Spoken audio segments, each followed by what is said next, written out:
Okay, so hello everyone, and thank you for joining us in this new talk of the 8th series of the Engineering Digital Twin seminar we are having. So today we are very happy to have talk, and I'm going to present our speaker. So just before that, I would like to take a moment to advertise some events related to engineering and digital twins. So we have an engineering digital twin conference that is being set up and is going to be organized, co-located with the Models Conference. So it's going to be its first edition, and the submission deadline is around June, late June. So please have it in mind so you can submit to it. We are also spotted 2 additional workshops around digital twins. One around cyber physical applications, the other for distributed digital twins. So also, please, you can have a look at them, and feel free also to submit and encourage those, arising events. So having said that, I'm very happy to introduce and talk the talk of today. Just to say, as usually, we have many talks in the series, so we still have 2 talks that I have confirmed that's coming in May, and we are setting up a date for the 3rd one, hopefully maybe end of May or beginning of July, of Brigitte Vogelhauser and Gabriel Tenzer. But for now, I'm very happy to introduce our today talk by Stephan Onggo. He's professor at University of Southampton in the UK, in England. He's a member of COMIS, the Center of Operational Research Management Sciences and Information Systems. Among his research interests are simulation modeling technology and its applications in the management of disaster, supply chain, and healthcare, and also other topics revolving around digital twins as well. So we are very happy to have you among us for today's talk, Stephan, and I will let you share your screen, and then the floor is yours. Okay. Thank you. Let me just share my screen. Okay. Okay. So I hope you can see my screen now. Yes, I can see. Okay, that's good. Let me just minimize the feed. Okay, now I can. Yeah. Okay. Thank you everyone for coming. So I think today I'm going to present about a work in progress. About rethinking simulation modeling methodology for digital twin applications. And because, with so many applications in digital twins nowadays, and as we know that one of the most commonly used virtual or digital representations of this real system is simulation model. So there are many other models that we can use, but I think so far from my observations, simulation model is still the dominant method for representing the real world system. Now, because it is a work in progress, I think I want it to be a bit kind of discussions today. So please feel free to interrupt me and then ask questions, or maybe we can have discussions about certain topic during my talk. So I don't mind if you ask questions. And because I'm using one screen at the moment, I think I cannot check the chat window. So probably it's better for you to use your mic if you ask questions. Okay, now my name is Stephan Onggo. I think thank you, Jamal, for introducing me. And I'm from the University of Southampton in the UK. And if you look, that I provide you with my QR code to my LinkedIn profile in case you are interested to connect via LinkedIn. And you can see my URL as well as email address on the screen at the moment. So if you after this talk, if you have further discussions offline after this talk, I will be happy to connect with you. Okay, so I think if we talk about digital twins have been used in many different disciplines. and they are kind of independent in terms of doing what their research. So therefore, there are a lot of definitions and different perspective of digital twins. So that's why I want to spend a few minutes in the beginning to position my talk where I'm coming from. This is how I see digital twins, and so then we can have a more productive discussion later on. So one of the ways of looking at digital twins is using these 4 dimensions. And so typically we can talk about the how we use digital twin for analysis. So this is, we are talking about developing algorithm for machine learning, for optimizations, for simulation, and so on and so forth. But we can also see people who are focusing more on the of the interactions with users, with human, so feasibility, talking about the dashboard design, about the virtual reality, the augmented reality, and so on and so forth. And then also we know people who are working more on the engineering side of it. They are more interested in the sensor technology, the Internet of Things, and then how they interconnect with each other to form of effective and efficient digital twins. And then at the same time, we are also talking people who are looking into the different level granularity of the digital twins in applications. Now, in my community, especially for myself, I look at digital twin more on the as a tools for the analysis. So we are interested in building optimizations, simulation model, machine learning model that can be used for digital twins. Now, another way of looking at digital twin is that basically digital twins can be seen as the asset twin or process twin. This comes from the definition by the Digital Twin Consortium. So basically they say that digital twin is a virtual representations of real-world entities and processes. So there are 2 keywords here, entities and processes. So from entities, then we can see is more digital twin is more on the kind of simulating, representing assets, products, for example, in this case. So the objective is usually to approximate the behavior of a real world asset or a product. Now, the other component will be process. So in this case, we are quite often we are interested in the virtual representation of business processes and how they interact within a system. So some people also call, or maybe separated with a system twin, for example. So that's basically in the second aspect of digital twin. And process twin, typically they also involve real world assets because they form resources or tools that we have to use in a business process.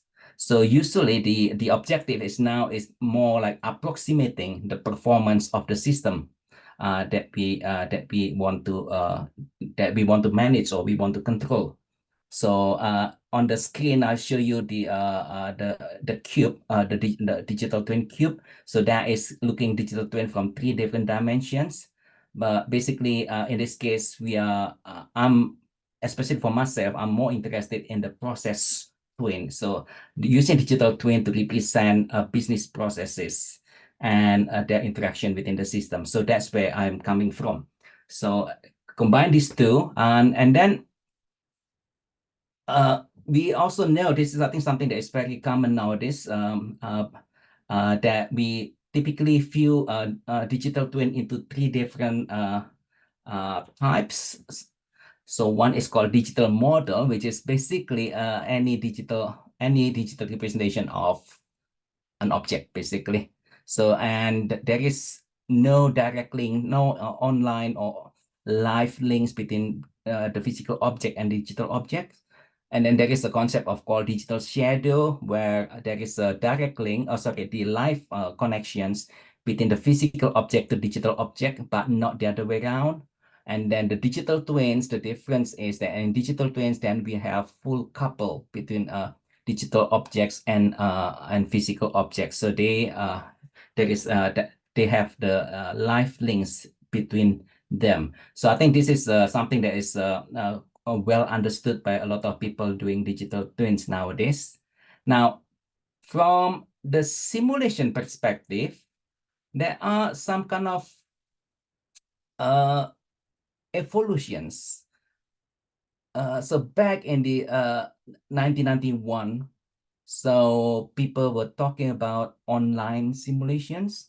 So it's basically, it was first used to describe real-time simulation-based decision support system for manufacturing. And then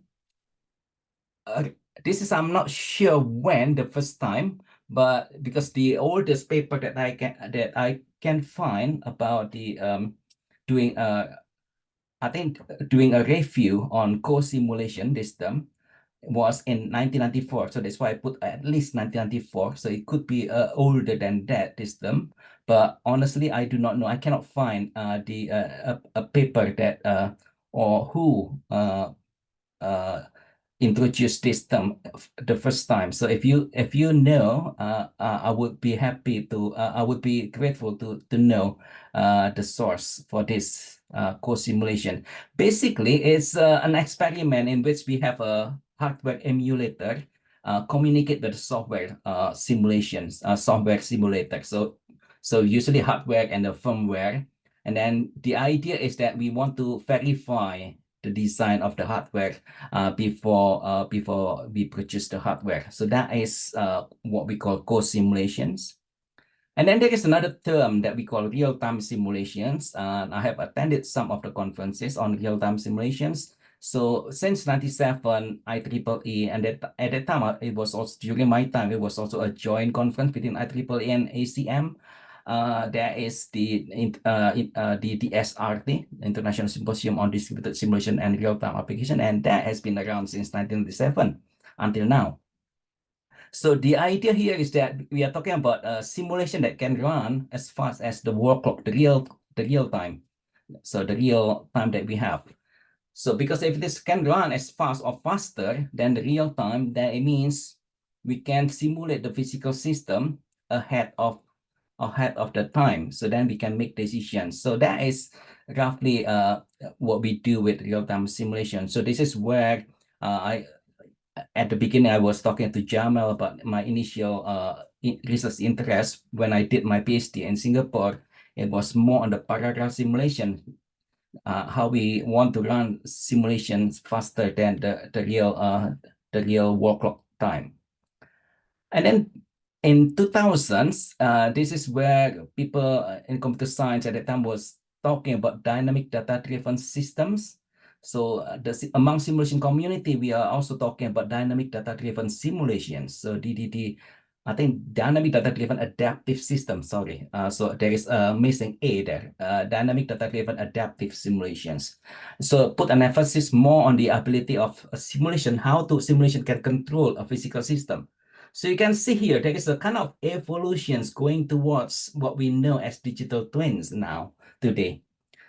And then from 2008, in fact, I think the initial definition was in 2002, but the new definition was given in 2008. We used the term symbiotic simulations. The reason is that symbiotic means really in biology means living together. There are several types, 3 types, mutualistic, commensalistic, and parasitic.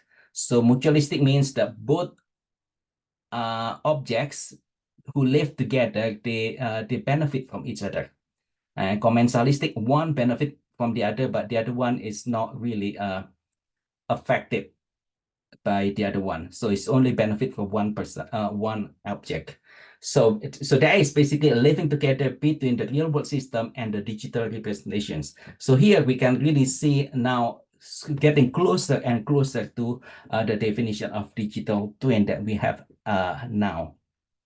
So I have written a book chapter to show this evolutions. So if you're interested, you can scan the QR code over there. That should bring you to the book chapter. If you don't have access to the book chapter, send me an email. I will send you a copy of it. Yeah. Now, in so let me talk about the symbiotic simulation first, because then I will link it to digital twin, so then we can have a common understanding, common understanding between what I mean by digital twin in my talk. So in digital twin, we talk about digital model. So basically, in the world of symbiotic system, we call it, so they are separate between physical system and the digital model, or we just simply call it simulation model among simulation community. So physical system and a simulation model. Yeah. Now in symbiotic system, then there is one what we call it open loop symbiotic system. So in this case, there is a link between physical system. They basically communicate data, real-time data, into what we call symbiotic simulation systems. Now this is a digital twin, and now it's known as digital shadow. So you can see the similarity between the two. And then for the digital twin itself, so for the there is two different version, but they're the same in a way. It's just a matter of whether we have human in the loop or not. So the green one, the green box, if you can see the green box decision makers, it's called decision makers. That's where if we include human in the loop, for in the twins, in the digital twin. So you can see here it's quite similar. Yeah. So in this case, we simply call it, one is called decision support because we include human decision makers, and the other one is fully automatic. So we simply call it control symbiotic systems. Yeah. So again, we have discussed this one. If you are interested in the link between symbiotic system and digital twins, again, you can always scan the QR code over there. That should bring you to the paper. Yeah. Now, move on. If you look at the detail into symbiotic simulation system, because if you look at the orange color, orange box, that is the simulation system, the symbiotic simulation system. So now we go into the detail inside this, the orange box. Inside the orange box, then we have data acquisitions module, we have data analytics, we have the scenario manager or optimization model, and we can have also the machine learning component. Now the focus in, of course, in simulation community is on the black box over there, the symbiotic simulation model. So this is the simulation model that we typically build to represent the real world system, the physical system. Now the simulation model, the symbiotic simulation models, typically is either controlled by a scenario manager, where we run multiple different scenarios depending on the experiments that we want to do to answer certain questions, or it can be linked with an optimization model, where we try to find the best configurations or the best design or the best decisions given a certain scenario. So that's why we put slash there, scenario manager or optimization model. Yeah. Now this scenario manager or the optimization model and the simulation and the symbiotic simulation, the black box, they can be adapted using the machine learning algorithm. So the machine learning algorithm here help the models to adapt. So they can change either parameters, or they can also change the input parameters. They can also change the structure of the model. Yeah. So that is basically the link between digital twin and symbiotic system. So a lot of confusions when I read digital twin paper. Sometimes I try to understand which digital twin that you are referring to. Because sometimes digital twins in a paper, they refer to the black box over there, the model. Sometimes they're talking about digital twin because they are talking about the whole thing, about what we call the red box. If you look at the red dashed lines, the symbiotic simulation system, some people also call that digital twin in some papers.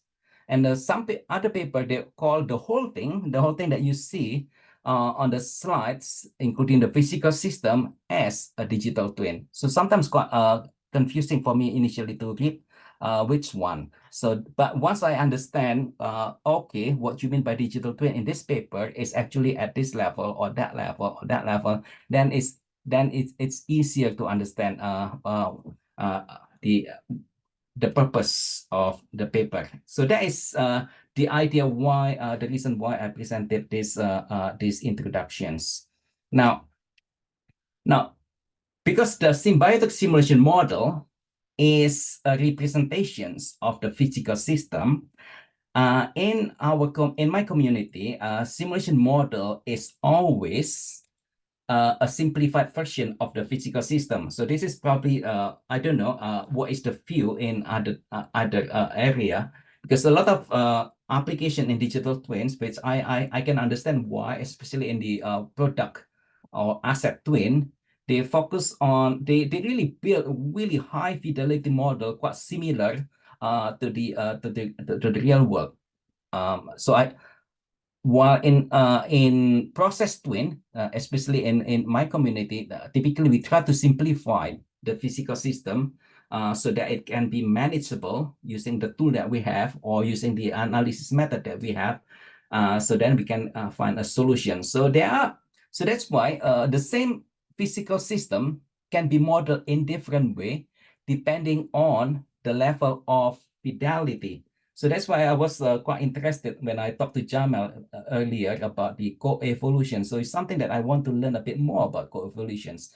Maybe if you can give me a paper to start with about co-evolution, or maybe your paper about co-evolution, then I can maybe I can learn something from that, and then I can link it with what the work that I'm doing at the moment. Yeah.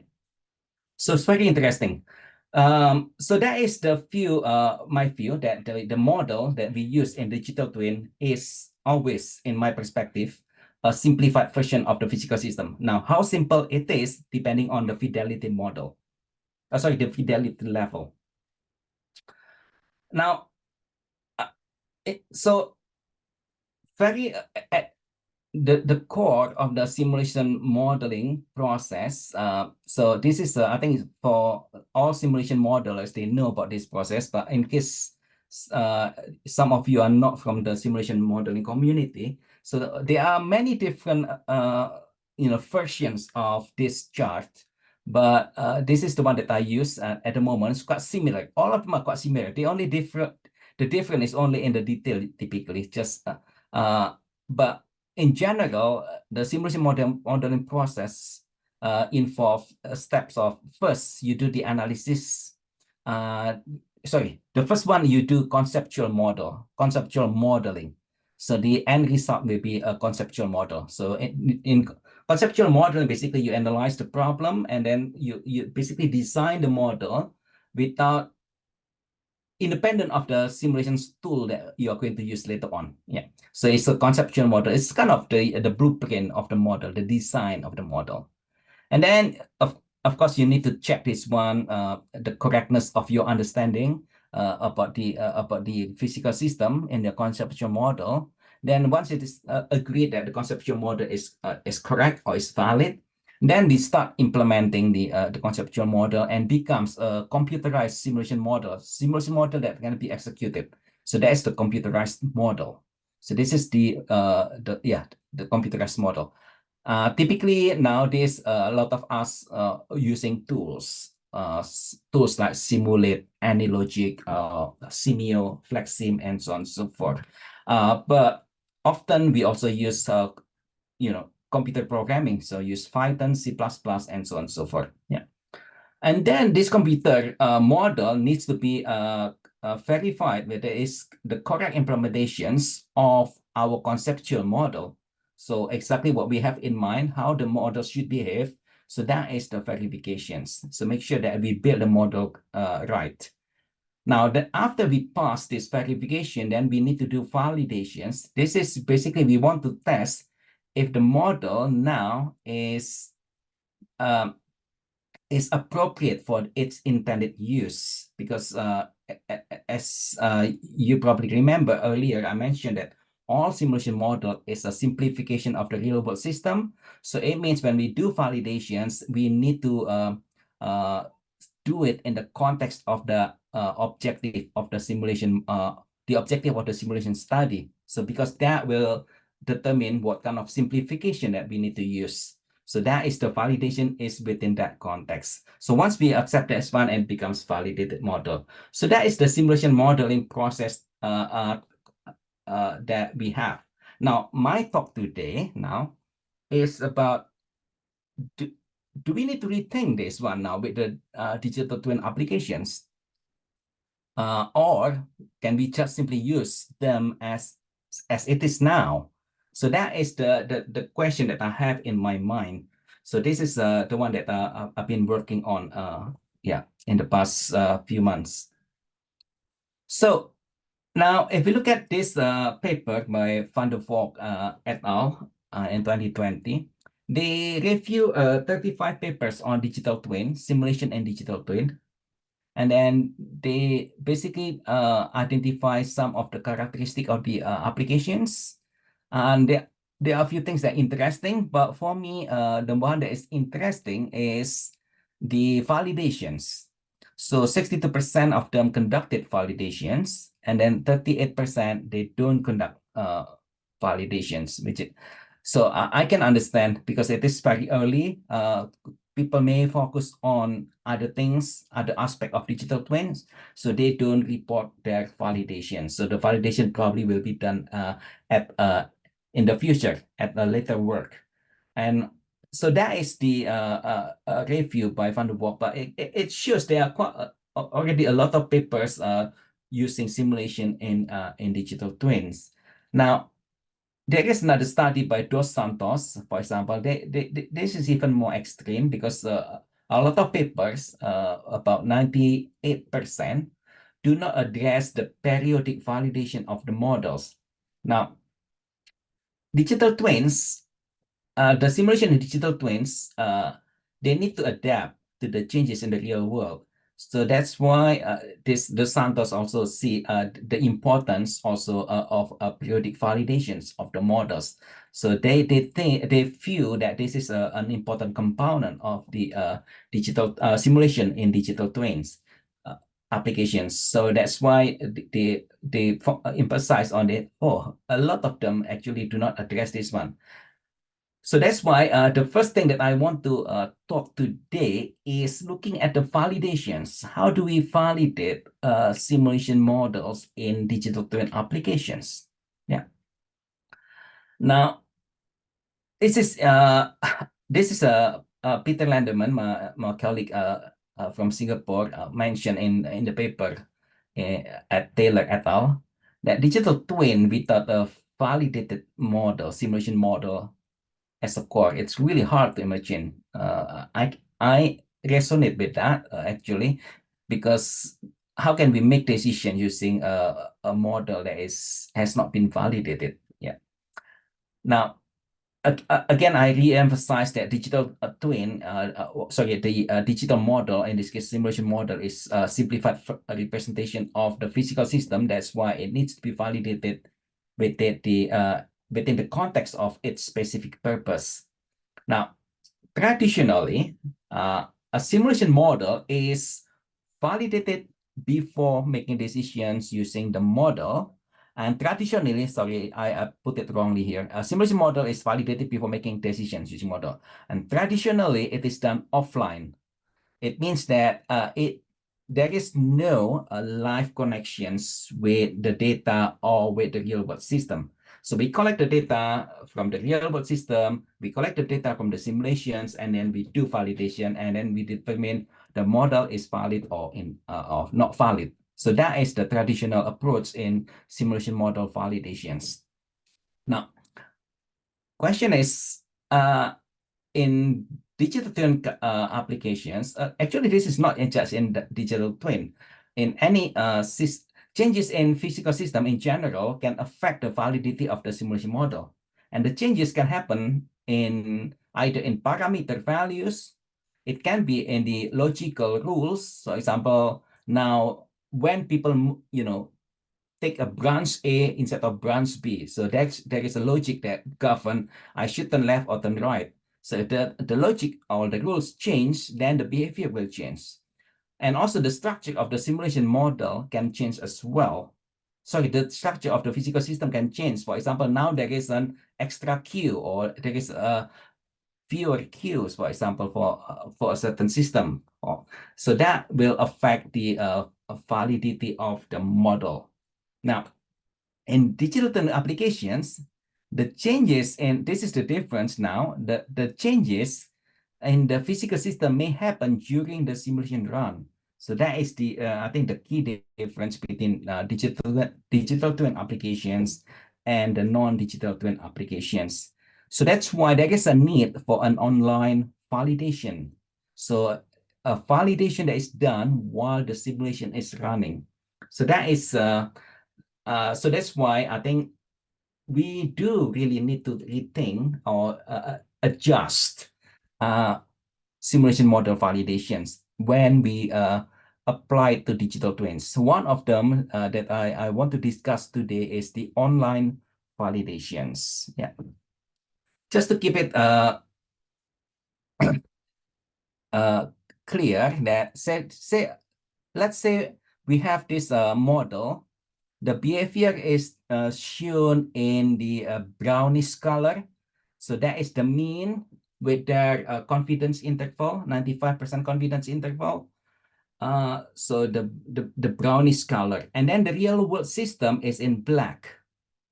So at some point, when the real world system changes, then the behavior will deviate. So in this case, in this picture is around the time between time 18 and 20.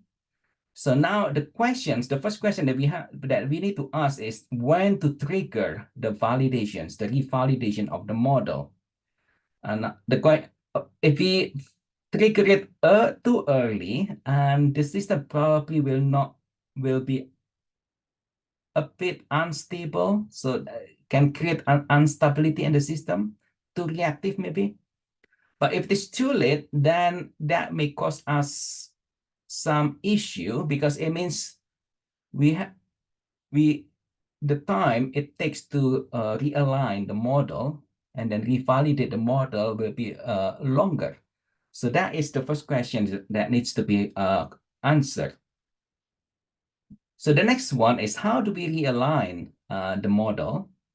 So it really depends on the changes, whether the changes is on the data, the input data, the parameter values, or is it on the rules, or is it on the structure of the physical system? So then we need to realign the model, correct the model, and then because we have already changed the model and the system, the physical system or the real world system has changed, then we need to revalidate the model. So once the model and the physical system, they are realigned, the result is realigned after time 32 here, and then we can now make decision using the model. So there is a period where we cannot make decision using the model. So that gives us the risky period. So the decision that we need to make during that period, between the red line and the green line, between 19 to 32 time, that is the risky period where we cannot use the model to make decisions. Yeah. So we probably want to minimize that, but again, that depends on the what kind of applications, digital application, what kind of system that we want to manage. For some critical system, I think that window will be quite small, but some other system, the window can be quite wide. So there is a bit of flexibility in there. Now, the question of how we realign the model, if we have enough time, I think the offline validation method can still work quite well. Because if you think about it, then it means that, okay, why don't we just collect the data now and then run the offline validations, check whether the model is valid, and then we change the model until the model is valid, and then we run we change the model in the digital twin with the new model, and then we run it again. So if we have enough time and then the data is available, then probably we can do that. Now the question is that for digital twin, where the changes is quite often and regular, doing it manually probably will be too taxing, right? It's probably impossible to do it, infeasible to do it whenever there is a change in the physical system. So it's really so that's why there is a need for us to automate the validation process to what we call auto validations. Yeah. So some of the methods, offline validation method that is subjective, they are really not suitable for automations. So we really need to find something that is more objective. It means using more quantitative methods, more statistical comparisons, for example, for the automations, for the automatic validations. Yeah. Now, one of the methods is what we introduced in the in this paper. We basically use similar technique as test-driven development. So in this case, we applied for simulations. So for every model, before we build a model, we define the unit test first for the model. That can be the verifications and can be the validations. Now, so that's, and then because it is so it can be used implemented using standard unit testing tool, like JUnit for Java, for example. And this technique has been tested on agent-based simulation as well as the discrete event simulations. So that so the QR code will give you the link to the paper that discuss about this automatic validation method. The principle is quite simple, actually. So let me just skip this one. Basically, I'm saying that this one extend test-driven development or TDD. Yeah. Now, this is the we tested, for example, for DES, we implement a simple MM1. This is using SharpSim, a free simulation software. And now, basically, there is for example, if we want to validate, because we know MM1Q, we know how it behaves, so that's why it's quite simple. So we know that, for certain parameters, we know what is the expected waiting time, for example, and we know, so because we know the expected waiting time, then we can test if the model is within the 95% confidence interval of the, if the model, the 95% confidence interval of the model includes the observation in the physical world, then the model is valid. So other than that, it will be invalid. It means we need to trigger, or we need to think about, what is happening in the real world? Has it changed? So that is the idea. So then we can simply put it into a code and then in the model. So that's basically one of the methods. The other thing is we tested using agent-based modeling. In this case, we use we develop a agent-based maritime search operation simulation. So this is to help to find man overboard when there is a person overboard. Then we try to find which search algorithm that can that is the most effective to find the person. So there are a lot of different search in practice. One of them is called parallel search, or the other one is creeping search, and many other search. And there are some theoretical search that is not, cannot be done in practice, or is very expensive in practice, like random. Exhaustive is almost impossible, but that is useful because of the nice theoretical it can be solved analytically. Yeah. So then in this case, we basically just similar. So we, if you know the behavior roughly, so we basically use analytic model as a comparison, as a guide of the simulation model. So if the simulation model deviates from that line for the analytic line, it means there is something is not. So the more, so it can trigger okay, so this means it's not right. Now, similarly, for parallel search, this is slightly different. They basically with parallel search we can find the upper bound and lower bound. Well, not really upper bound and lower bound, but it has to be very close in between those two lines, the gray line. So the behavior will be around that area. Yeah. Now this can be implemented using the standard unit tests that we know. Yeah. So that is basically because so this is just to show you to show that it can be done automatically. So this is this is one of the techniques to do automatic validations, automatic simulation model validations. Now, another techniques that we use, now this is a different technique, sorry. So this is an application in hospital bed management using a digital twin. Now, in this case, we always reinitialize the simulation model on once a week. In this case, we choose every Monday. So every Monday, the simulation model will do a hot start. We do hot start so that the simulation model will be initialized with the real data on that period. Now, so that is the where we do the hot starts. So the red circles, that's where we do the hot start. Those are Mondays. Yeah. Now, we develop a validation method. We call it delta or difference method. The idea is that we basically obtain an empirical distributions from the data, from the real world data, about the difference in KPI, whatever the KPI is. In this case, the KPI will be midnight census, number of patients at midnight. So we measure the difference between Monday and Tuesday, and then between Monday and Wednesday, between Monday and Thursday, and so on and so forth. So we have 6 of them. And then we compare the difference, these empirical distributions, with what we obtained from the symbiotic simulations.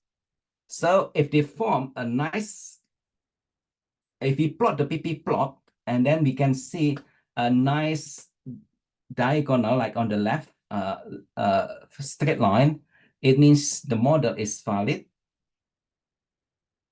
But if it deviates like the one on the right, then the model is invalid. So that is give us a method to differentiate, to trigger a warning that the model is now not valid.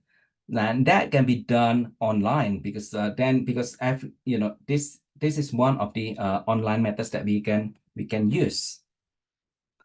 Now, there is other method as well that has been developed by Lugaresi et al. This is in 2019. Now, the idea is, if you look at the chart at the bottom, so this is the real system. The real system has some distribution functions used, in the real world, and then produce some KPI, real world KPI, Y. Now, what they did was to develop to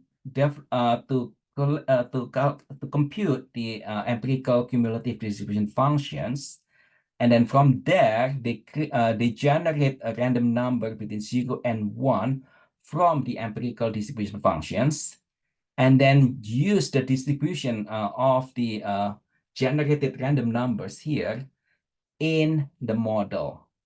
The reason why they did it this way is that they can use a spectral analysis.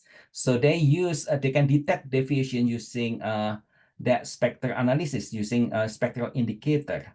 So basically what they want to produce is this kind of chart. So the top one is a case study one.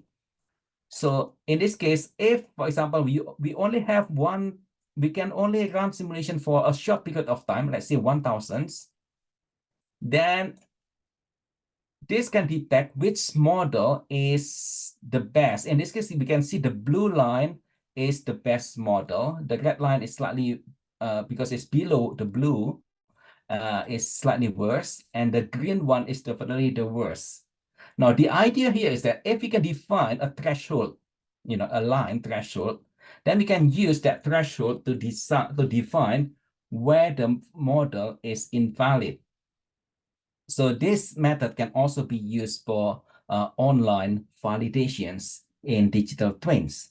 So the case study 2 is the same, but it's different system. Again, we are looking at the high value. So the blue color is the best in this case. Now, if we have more time to run the simulation model to do validations, if the time window is a bit longer, then again we can see, say for example, at time 5,000, again we can still see the blue one. The blue line is still the best. But now it's getting more and more certain as time progresses. Yeah. So that is one of the methods. Now they further developed this method recently. They call it dynamic time warp algorithm. Now it's quite the principle is slightly different, but using same spectral analysis. So in this case, they so let's say they have two sequences, number sequences. So one is from the real data, the other one is from the simulation, from the symbiotic simulation data. Now they want to find the best alignment for every single point. So this is shown in the green rectangles there until it reaches 1. And then after that, they can calculate the value, which is 1/6. 6 is the maximum length of the V. So then after that, they can calculate the 1 minus this. So basically 83%. Again, this one will be plotted on the left here using, so 0.83 will be somewhere in here. So that is basically plotted against this table. So then again, we are looking at the highest. So suppose we only have time until we only have time to we only have time until time 2000, for example, to do validation. Then we can see here that the blue one is definitely the best. Now, if, for example, we can define a threshold, in this case, for example, 0.95 is the threshold. So whenever the value that we plot here, every time, because whenever there is a change, the value will change, right? So every time the value is still above this line, then the model is still valid. But once the value is, lower than 0.95, then it should trigger a warning. Now, in this paper, they use very simple counting. Whenever it is three or more, then it will trigger the model is invalid, like this one, the red zone. It happens after 3 or I think 3 points below 95.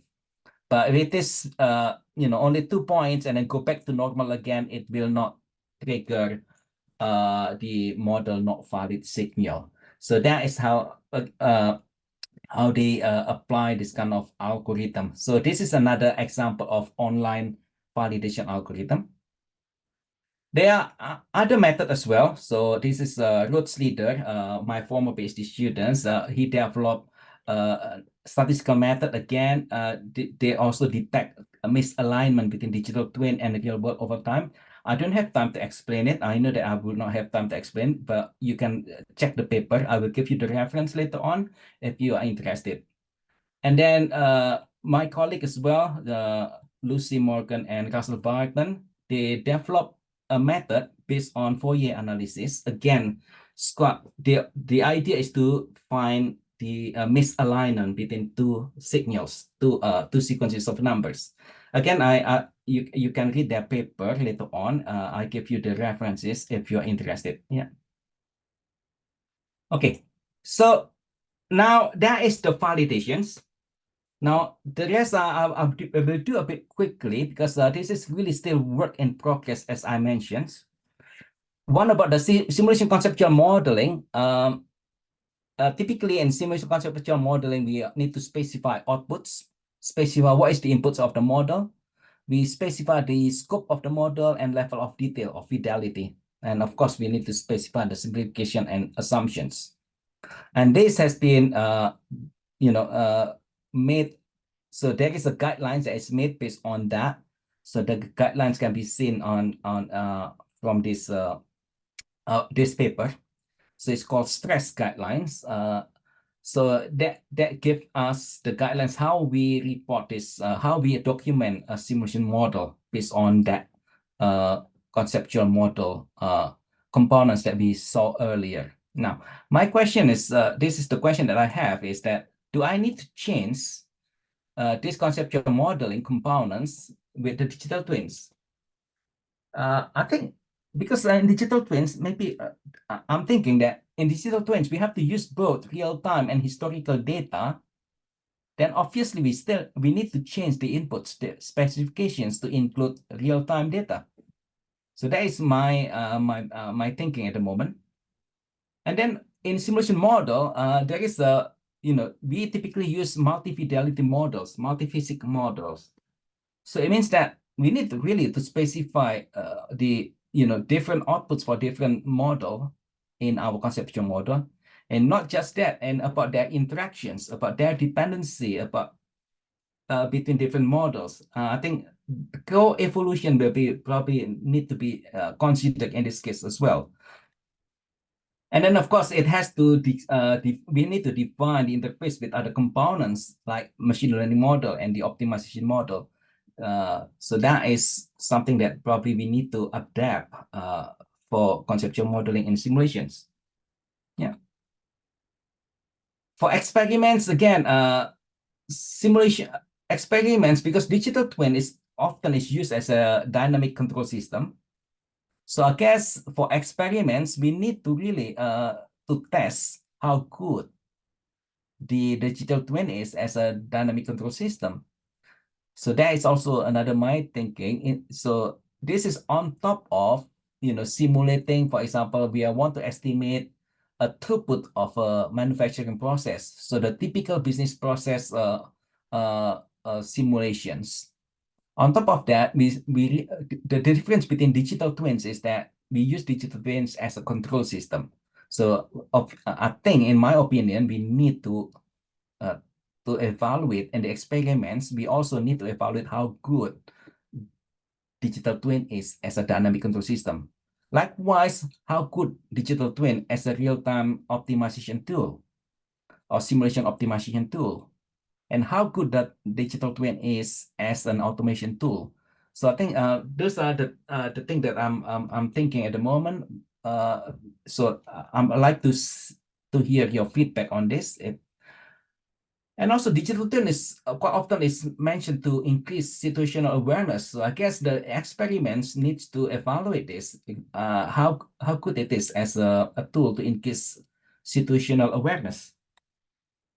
Yeah, and then there are the questions that we need to ask as well: which data, real-time or historical, to use, and when to gain the best performance or insight.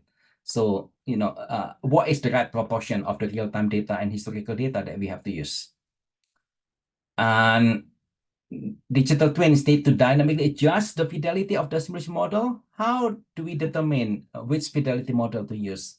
And again, I think after the discussion with Jamal, so there must be a question about co-evolution as well here. So I think with that, I will probably close my talk, and then in fact, any questions. So the rest of the slides basically to show you some of the simulation vendor. And you look at here, many of them actually sells the digital twin, right? So mention about digital twins in their website. So this one, they mentioned digital twin. Simio mentioned about digital twin as well. Anylogic mentioned about digital twin. And then Lander, for example, even use the name, the simulation software, they use the name is Twin Witness. So it's very obvious that they are focusing on digital twin as well. So I think basically just want to show you in practitioners as well, digital twin is very much a hot topic at the moment. Yeah. So these are the references that I use. So I thank you for your time, and then I welcome any comments and discussions. Yeah. Yeah, thanks. Thank you, Stephan, for this talk. I mean, so I will stop recording. Yeah. Let me